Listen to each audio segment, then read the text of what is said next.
2025 बस अब तो आ ही गया है, दरवाजे पर दस्तक दे ही रहा है। 2025 में 26 जनवरी को हमारे संविधान को लागू हुए 75 वर्ष होने जा रहे हैं। हम सभी के लिए बहुत गौरव की बात है। हमारे संविधान निर्माताओं ने हमें जो संविधान सौंपा है वो समय की हर कसौटी पर खरा उतरा है। संविधान हमारे लिए गाइडिंग लाइट है, हमारा मार्गदर्शक है। ये भारत का संविधान ही है जिसकी वजह से मैं आज यहां हूं, आपसे बात कर पा रहा हूं। इस साल 26 नवंबर को संविधान दिवस से एक साल तक चलने वाली कई एक्टिविटीज शुरू हुई हैं। देश के नागरिकों को संविधान की विरासत से जोड़ने के लिए constitution75.com नाम से एक खास वेबसाइट भी बनाई गई है। इसमें आप संविधान की प्रस्तावना पढ़कर अपना वीडियो अपलोड कर सकते हैं। अलग अलग भाषाओं में संविधान पढ़ सकते हैं। संविधान के बारे में प्रश्न भी पूछ सकते हैं। मन की बात के श्रोताओं से, स्कूल में पढ़ने वाले बच्चों से, कॉलेज में जाने वाले युवाओं से मेरा आग्रह है, इस वेबसाइट पर जरूर जाकर देखें, इसका हिस्सा बने। साथियों, अगले महीने 13 तारीख से प्रयागराज में महाकुंभ भी होने जा रहा है। इस समय वहां संगम तट पर जबरदस्त तैयारियां चल रही है। मुझे याद है, अभी कुछ दिन पहले जब मैं प्रयागराज गया था तो हेलीकॉप्टर से पूरा कुंभ क्षेत्र देखकर दिल प्रसन्न हो गया था। इतना विशाल, इतना सुंदर, इतनी भव्यता। साथियों, महाकुंभ की विशेषता केवल इसकी विशालता में ही नहीं है, कुंभ की विशेषता इसकी विविधता में भी है। इस आयोजन में करोड़ों लोग एक साथ एकत्रित होते हैं। लाखों संत, हजारों परंपराएं, सैकड़ों संप्रदाय, अनेकों अखाड़े, हर कोई इस आयोजन का हिस्सा बनता है। कहीं कोई भेदभाव नहीं दिखता है। कोई बड़ा नहीं होता है, कोई छोटा नहीं होता है। अनेकता में एकता का ऐसा दृश्य विश्व में कहीं और देखने को नहीं मिलेगा। इसलिए हमारा कुंभ एकता का महाकुंभ भी होता है। इस बार का महाकुंभ भी एकता के महाकुंभ के मंत्र को सशक्त करेगा। मैं आप सबसे कहूंगा, जब हम कुंभ में शामिल हो तो एकता के इस संकल्प को अपने साथ लेकर वापस आए। हम समाज में विभाजन और विद्वेष के भाव को नष्ट करने का संकल्प भी लें। अगर कम शब्दों में मुझे कहना है तो मैं कहूंगा, महाकुंभ का संदेश, एक हो पूरा देश। महाकुंभ का संदेश, एक हो पूरा देश। और अगर दूसरे तरीके से कहना है तो मैं कहूंगा, गंगा की अविरल धारा, न बटे समाज हमारा। गंगा की अविरल धारा, न बटे समाज हमारा। साथियों, इस बार प्रयागराज में देश और दुनिया के श्रद्धालु डिजिटल महाकुंभ के भी साक्षी बनेंगे। डिजिटल नेविगेशन की मदद से आपको अलग अलग घाट, मंदिर, साधुओं के अखाड़ों तक पहुंचने का रास्ता मिलेगा। यही नेविगेशन सिस्टम आपको पार्किंग तक पहुंचने में भी मदद करेगा। पहली बार कुंभ आयोजन में एआई चैटबॉट का प्रयोग होगा। एआई चैटबॉट के माध्यम से 11 भारतीय भाषाओं में कुंभ से जुड़ी हर तरह की जानकारी हासिल की जा सकेगी। इस चैटबॉट से कोई भी टेक्स्ट टाइप करके या बोलकर किसी भी तरह की मदद मांग सकता है। पूरा मेला क्षेत्र को एआई पावर्ड कैमरा से कवर किया जा रहा है। कुंभ में अगर कोई अपने परिचित से बिछड़ जाएगा तो इन कैमरों से उन्हें खोजने में भी मदद मिलेगी। श्रद्धालुओं को digital lost and found centre की सुविधा भी मिलेगी। श्रद्धालुओं को मोबाइल पर गवर्नमेंट अप्रूव्ड टूर पैकेजेस, ठहरने की जगह और होम स्टे के बारे में भी जानकारी दी जाएगी। आप भी महाकुंभ में जाएं तो इन सुविधाओं का लाभ अवश्य उठाएं। और हाँ, #एकता का महाकुंभ के साथ अपनी सेल्फी जरूर अपलोड करिएगा। साथियों, मन की बात यानी MKB में अब बात KTB की।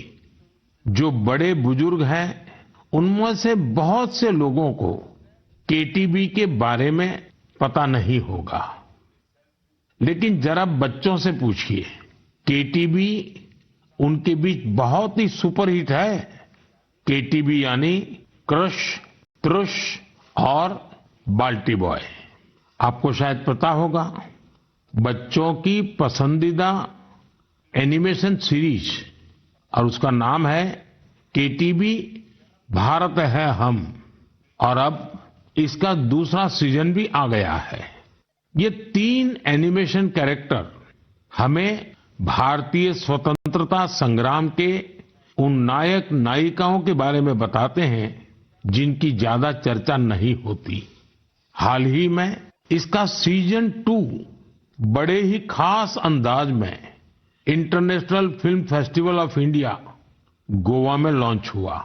सबसे शानदार बात यह है कि ये सीरीज न सिर्फ भारत की कई भाषाओं में बल्कि विदेशी भाषाओं में भी प्रसारित होती है। इसे दूरदर्शन के साथ साथ अन्य OTT प्लेटफॉर्म पर भी देखा जा सकता है। साथियों, हमारी एनिमेशन फिल्मों की, रेगुलर फिल्मों की, टीवी सीरियल्स की पॉपुलैरिटी दिखाती है कि भारत की क्रिएटिव इंडस्ट्री में कितनी क्षमता है। यह इंडस्ट्री न सिर्फ देश की प्रगति में बड़ा योगदान दे रही है, बल्कि हमारी इकोनॉमी को भी नई ऊंचाइयों पर ले जा रही है। हमारी फिल्म एंड एंटरटेनमेंट इंडस्ट्री बहुत विशाल है। देश की कितनी ही भाषाओं में फिल्में बनती हैं, क्रिएटिव कंटेंट बनता है। मैं अपनी फिल्म और एंटरटेनमेंट इंडस्ट्री को इसलिए भी बधाई देता हूं क्योंकि उसने एक भारत श्रेष्ठ भारत के भाव को सशक्त किया है। साथियों, वर्ष 2024 में हम फिल्म जगत की कई महान हस्तियों की 100वीं जयंती मना रहे हैं। इन विभूतियों ने भारतीय सिनेमा को विश्व स्तर पर पहचान दिलाई। राज कपूर जी ने फिल्मों के माध्यम से दुनिया को भारत के सॉफ्ट पावर से परिचित कराया। रफी साहब की आवाज में वो जादू था जो हर दिल को छू लेता था। उनकी आवाज अद्भुत थी। भक्ति गीत हो या रोमांटिक सॉन्ग्स, दर्द भरे गाने हो, हर इमोशन को उन्होंने अपनी आवाज से जीवंत कर दिया। एक कलाकार के रूप में उनकी महानता का अंदाजा इसी से लगाया जा सकता है कि आज भी युवा पीढ़ी उनके गानों को उतनी ही शिद्दत से सुनती है। यही तो है टाइमलेस आर्ट की पहचान। अक्कीनेनी नागेश्वर राव गारू ने तेलुगु सिनेमा को नई ऊंचाइयों तक पहुंचाया है। उनकी फिल्मों ने भारतीय परंपराओं और मूल्यों को बखूबी प्रस्तुत किया। तपन सिन्हा जी की फिल्मों ने समाज को एक नई दृष्टि दी। उनकी फिल्मों में सामाजिक चेतना और राष्ट्रीय एकता का संदेश रहता था। हमारी पूरी फिल्म इंडस्ट्री के लिए इन हस्तियों का जीवन प्रेरणा जैसा है। साथियों, मैं आपको एक और खुशखबरी देना चाहता हूं। भारत की क्रिएटिव टैलेंट को दुनिया के सामने रखने का एक बहुत बड़ा अवसर आ रहा है। अगले साल हमारे देश में पहली बार world audio visual entertainment summit यानी वेव समिट का आयोजन होने वाला है। आप सभी ने दावोस के बारे में सुना होगा, जहां दुनिया के अर्थ जगत के महारथी जुटते हैं। उसी तरह वेव समिट में दुनिया भर के मीडिया और एंटरटेनमेंट इंडस्ट्री के दिग्गज क्रिएटिव वर्ल्ड के लोग भारत आएंगे। यह समिट भारत को ग्लोबल कंटेंट क्रिएशन का हब बनाने की एंटरटेनमेंट और क्रिएटिव इंडस्ट्री से आग्रह करूंगा, चाहे आप यंग क्रिएटर हो या एस्टैब्लिश्ड आर्टिस्ट, बॉलीवुड से जुड़े हो या रीजनल सिनेमा से, टीवी इंडस्ट्री के प्रोफेशनल हो या एनिमेशन के एक्सपर्ट, गेमिंग से जुड़े हो या एंटरटेनमेंट टेक्नोलॉजी के इनोवेटर, आप सभी वेव समिट का हिस्सा बने। मेरे प्यारे देशवासियों, आप सभी जानते हैं कि भारतीय संस्कृति का प्रकाश आज कैसे दुनिया के कोने कोने में फैल रहा है। आज मैं आपको 3 महाद्वीपों से ऐसे प्रयासों के बारे में बताऊंगा जो हमारी सांस्कृतिक विरासत के वैश्विक विस्तार की गवाह है। ये सभी एक दूसरे से मीलों दूर हैं, लेकिन भारत को जानने और हमारी संस्कृति से सीखने की उनकी ललक एक जैसी है। साथियों, पेंटिंग्स का संसार जितना रंगों से भरा होता है, उतना ही खूबसूरत होता है। आप में से जो लोग टीवी के माध्यम से मन की बात से जुड़े हैं, वे अभी कुछ पेंटिंग्स टीवी पर देख भी सकते हैं। इन पेंटिंग्स में हमारे देवी देवता, नृत्य की कलाएं और महान विभूतियों को देखकर आपको बहुत अच्छा लगेगा। इनमें आपको भारत में पाए जाने वाले जीव जंतुओं से लेकर और भी बहुत कुछ देखने को मिलेगा। इनमें ताजमहल की एक शानदार पेंटिंग भी शामिल है, जिसे 13 साल की एक बच्ची ने बनाया है। आपको ये जानकर हैरानी होगी कि इस दिव्यांग बच्ची ने अपने मुंह से इस पेंटिंग को तैयार किया है। सबसे दिलचस्प बात यह है कि इन पेंटिंग्स को बनाने वाले भारत के नहीं, बल्कि इजिप्ट के स्टूडेंट्स हैं, वहां के विद्यार्थी हैं। कुछ ही हफ्ते पहले इजिप्ट के करीब 23,000 स्टूडेंट्स ने एक पेंटिंग प्रतियोगिता में हिस्सा लिया था। वहां उन्हें भारत की संस्कृति और दोनों देशों के ऐतिहासिक संबंधों को बताने वाली पेंटिंग तैयार करनी थी। मैं इस प्रतियोगिता में हिस्सा लेने वाले सभी युवाओं की सराहना करता हूं। उनकी क्रिएटिविटी की जितनी भी प्रशंसा की जाए वो कम है। साथियों, दक्षिण अमेरिका का एक देश है पराग्वे। वहां रहने वाले भारतीयों की संख्या 1,000 से ज्यादा नहीं होगी। पराग्वे में एक अद्भुत प्रयास हो रहा है। वहां भारतीय दूतावास में Erika Huber free Ayurveda consultation देती है। आयुर्वेद की सलाह लेने के लिए आज उनके पास स्थानीय लोग भी बड़ी संख्या में पहुंच रहे हैं। एरिका ह्यूबर ने भले ही इंजीनियरिंग की पढ़ाई की हो, लेकिन उनका मन तो आयुर्वेद में ही बसता है। उन्होंने आयुर्वेद से जुड़े कोर्सेज किए थे और समय के साथ वे इसमें पारंगत होती चली गई। साथियों, ये हमारे लिए बहुत गर्व की बात है कि दुनिया की सबसे प्राचीन भाषा तमिल है और हर हिंदुस्तानी को इसका गर्व है। दुनिया भर के देशों में इसे सीखने वालों की संख्या लगातार बढ़ रही है। पिछले महीने के आखिर में फिजी में भारत सरकार के सहयोग से तमिल टीचिंग प्रोग्राम शुरू हुआ। बीते 80 वर्षों में यह पहला अवसर है जब फिजी में तमिल के ट्रेन्ड टीचर्स इस भाषा को सिखा रहे हैं। मुझे ये जानकर अच्छा लगा कि आज फिजी के स्टूडेंट्स तमिल भाषा और संस्कृति को सीखने में काफी दिलचस्पी ले रहे हैं। साथियों, ये बातें, ये घटनाएं सिर्फ सफलता की कहानियां नहीं है, ये हमारी सांस्कृतिक विरासत की भी गाथाएं हैं। ये उदाहरण हमें गर्व से भर देते हैं। आर्ट से आयुर्वेद तक और लैंग्वेज से लेकर म्यूजिक तक भारत में इतना कुछ है जो दुनिया में छा रहा है। साथियों, सर्दी के इस मौसम में देश भर से खेल और फिटनेस को लेकर कई एक्टिविटीज हो रही हैं।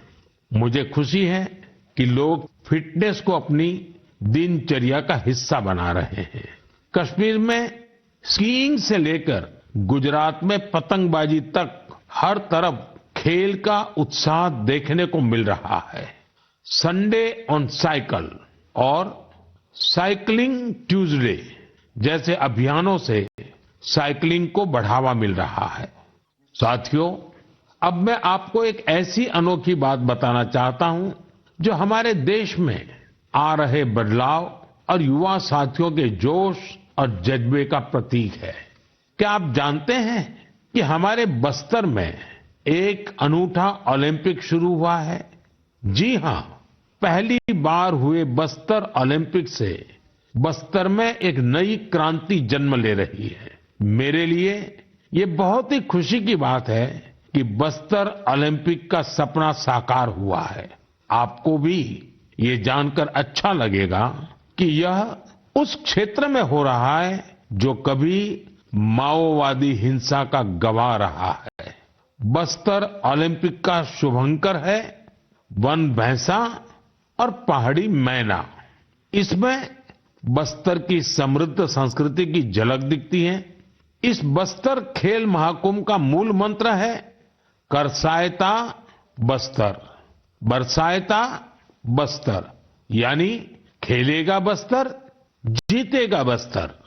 पहली ही बार में बस्तर ओलंपिक में 7 जिलों के 1,65,000 खिलाड़ियों ने भाग लिया है।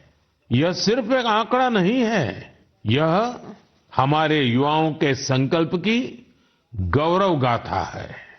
एथलेटिक्स, तीरंदाजी, badminton, football, hockey, weightlifting, karate, kabaddi, kho kho और वॉलीबॉल, हर खेल में हमारे युवाओं ने अपनी प्रतिभा का परचम लहराया है। कारी कश्यप जी की कहानी मुझे बहुत प्रेरित करती है। एक छोटे से गांव से आने वाली कारी जी ने तीरंदाजी में रजत पदक जीता है। वे कहती है, बस्तर ओलंपिक ने हमें सिर्फ खेल का मैदान ही नहीं, जीवन में आगे बढ़ने का अवसर दिया है। सुकमा की पायल कवासी जी की बात भी कम प्रेरणादायक नहीं है। जेवलिन थ्रो में स्वर्ण पदक जीतने वाली पायल जी कहती हैं, अनुशासन और कड़ी मेहनत से कोई भी लक्ष्य असंभव नहीं है। सुकमा के दोरनापाल के पुनेम सन्ना जी की कहानी तो नए भारत की प्रेरक कथा है। एक समय नक्सली प्रभाव में आए पुनेम जी आज व्हील चेयर पर दौड़कर मेडल जीत रहे हैं। उनका साहस और हौसला हर किसी के लिए प्रेरणा है। कोंडा गांव के तीरंदाज रंजू सौरी जी को बस्तर यूथ आइकॉन चुना गया है। उनका मानना है, बस्तर ओलंपिक दूर दराज के युवाओं को राष्ट्रीय मंच तक पहुंचाने का अवसर दे रहा है। साथियों, बस्तर ओलंपिक केवल एक खेल आयोजन नहीं है, यह एक ऐसा मंच है जहां विकास और खेल का संगम हो रहा है, जहां हमारे युवा अपनी प्रतिभा को निखार रहे हैं और एक नए भारत का निर्माण कर रहे हैं। मैं आप सभी से आग्रह करता हूं, अपने क्षेत्र में ऐसे खेल आयोजनों को प्रोत्साहित करें। हैशटैग खेलेगा भारत, जीतेगा भारत के साथ अपने क्षेत्र की खेल प्रतिभाओं की कहानियां साझा करें। स्थानीय खेल प्रतिभाओं को आगे बढ़ने का अवसर दें। याद रखिए, खेल से न केवल शारीरिक विकास होता है, बल्कि ये स्पोर्ट्समैन स्पिरिट से समाज को जोड़ने का भी एक सशक्त माध्यम है। तो खूब खेलिए, खूब खेलिए। मेरे प्यारे देशवासियों, भारत की दो बड़ी उपलब्धियां आज विश्व का ध्यान आकर्षित कर रही है। इन्हें सुनकर आपको भी गर्व महसूस होगा। ये दोनों सफलताएं स्वास्थ्य के क्षेत्र में मिली हैं। पहली उपलब्धि मिली है मलेरिया से लड़ाई में। मलेरिया की बीमारी 4000 वर्षों से मानवता के लिए एक बड़ी चुनौती रही है। आजादी के समय भी यह हमारी सबसे बड़ी स्वास्थ्य चुनौतियों में से एक थी। 1 महीने से लेकर 5 साल तक के बच्चों की जान लेने वाली सभी संक्रामक बीमारियों में मलेरिया का तीसरा स्थान है। आज मैं संतोष से कह सकता हूं कि देशवासियों ने मिलकर इस चुनौती का दृढ़ता से मुकाबला किया है। विश्व स्वास्थ्य संगठन WHO की रिपोर्ट कहती है, भारत में 2015 से 2023 के बीच मलेरिया के मामलों और इससे होने वाली मौतों में 80% की कमी आई है। यह कोई छोटी उपलब्धि नहीं है। सबसे सुखद बात यह है, यह सफलता जन जन की भागीदारी से मिली है। भारत के कोने कोने से, हर जिले से हर कोई इस अभियान का हिस्सा बना है। असम में जोरहाट के चाय बागानों में मलेरिया 4 साल पहले तक लोगों की चिंता की एक बड़ी वजह बना हुआ था, लेकिन जब इसके उन्मूलन के लिए चाय बागान में रहने वाले एकजुट हुए तो इसमें काफी हद तक सफलता मिलने लगी। अपने इस प्रयास में उन्होंने टेक्नोलॉजी के साथ साथ सोशल मीडिया का भी भरपूर इस्तेमाल किया है। इसी तरह हरियाणा के कुरुक्षेत्र जिले ने मलेरिया पर नियंत्रण के लिए बड़ा अच्छा मॉडल पेश किया। यहाँ मलेरिया की मॉनिटरिंग के लिए जन भागीदारी काफी सफल रही है। नुक्कड़ नाटक और रेडियो के जरिए ऐसे संदेशों पर जोर दिया गया जिससे मच्छरों की ब्रीडिंग कम करने में काफी मदद मिली है। देश भर में ऐसे प्रयासों से ही हम मलेरिया के खिलाफ जंग को और तेजी से आगे बढ़ा पाए हैं। साथियों, अपनी जागरूकता और संकल्प शक्ति से हम क्या कुछ हासिल कर सकते हैं, इसका दूसरा उदाहरण है कैंसर से लड़ाई। दुनिया के मशहूर मेडिकल जर्नल लैंसेट की स्टडी वाकई बहुत उम्मीद बढ़ाने वाली है। इस जर्नल के मुताबिक अब भारत में समय पर कैंसर का इलाज शुरू होने की संभावना काफी बढ़ गई है। समय पर इलाज का मतलब है कैंसर मरीज का ट्रीटमेंट 30 दिनों के भीतर ही शुरू हो जाना। और इसमें बड़ी भूमिका निभाई है आयुष्मान भारत योजना ने। इस योजना की वजह से कैंसर के 90% मरीज समय पर अपना इलाज शुरू करा पाए हैं। ऐसा इसलिए हुआ है क्योंकि पहले पैसे के अभाव में गरीब मरीज कैंसर की जांच में, उसके इलाज से कतराते थे। अब आयुष्मान भारत योजना उनके लिए बड़ा संबल बनी है। अब वो आगे बढ़कर अपना इलाज कराने के लिए आ रहे हैं। आयुष्मान भारत योजना ने कैंसर के इलाज में आने वाली पैसों की परेशानी को काफी हद तक कम किया है। अच्छा ये भी है कि आज समय पर कैंसर के इलाज को लेकर लोग पहले से कहीं अधिक जागरूक हुए हैं। यह उपलब्धि जितनी हमारे हेल्थ केयर सिस्टम की है, डॉक्टरों, नर्सों और टेक्निकल स्टाफ की है, उतनी ही आप सभी मेरे नागरिक भाई बहनों की भी है। सबके प्रयास से कैंसर को हराने का संकल्प और मजबूत हुआ है। इस सफलता का क्रेडिट उन सभी को जाता है जिन्होंने जागरूकता फैलाने में अपना अहम योगदान दिया है। कैंसर से मुकाबले के लिए एक ही मंत्र है, अवेयरनेस, एक्शन और एश्योरेंस। अवेयरनेस यानी कैंसर और इसके लक्षणों के प्रति जागरूकता, एक्शन यानी समय पर जांच और इलाज, एश्योरेंस यानी मरीजों के लिए हर मदद उपलब्ध होने का विश्वास। आइए हम सब मिलकर कैंसर के खिलाफ इस लड़ाई को तेजी से आगे ले जाएं और ज्यादा से ज्यादा मरीजों की मदद करें।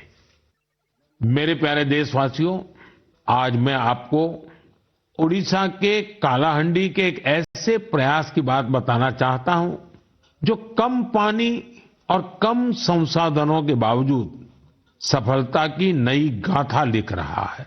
यह है कालाहांडी की सब्जी क्रांति। जहां कभी किसान पलायन करने को मजबूर थे, वहीं आज कालाहांडी का गोला मुंडा ब्लॉक एक वेजिटेबल हब बन गया है।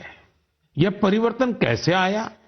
इसकी शुरुआत सिर्फ 10 किसानों के एक छोटे से समूह से हुई। इस समूह ने मिलकर एक एफपीओ किसान उत्पाद संघ की स्थापना की, खेती में आधुनिक तकनीक का इस्तेमाल शुरू किया और आज उनका ये एफपीओ करोड़ों का कारोबार कर रहा है। आज 200 से अधिक किसान इस एफपीओ से जुड़े हैं, जिनमें 45 महिला किसान भी हैं। ये लोग मिलकर 200 एकड़ में टमाटर की खेती कर रहे हैं, 150 एकड़ में करेले का उत्पादन कर रहे हैं। अब इस एफपीओ का सालाना टर्नओवर भी बढ़कर 1.5 करोड़ से ज्यादा हो गया है। आज कालाहांडी की सब्जियां न केवल ओडिशा के विभिन्न जिलों में बल्कि दूसरे राज्यों में भी पहुंच रही है और वहां का किसान अब आलू और प्याज की खेती की नई तकनीकें सीख रहा है। साथियों, कालाहांडी की यह सफलता हमें सिखाती है कि संकल्प शक्ति और सामूहिक प्रयास से क्या नहीं किया जा सकता।